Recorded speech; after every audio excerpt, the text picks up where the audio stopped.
my sweet bubby bush that I brought back from North Carolina.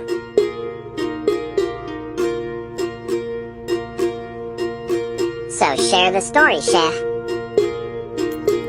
Sweet Bubby Bush is especially interesting. According to various sources, mountain women used the strongly aromatic flowers as a perfume.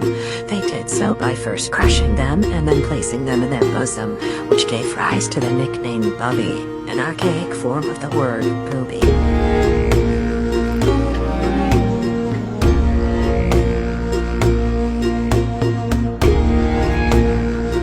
That is a very interesting story, Cher.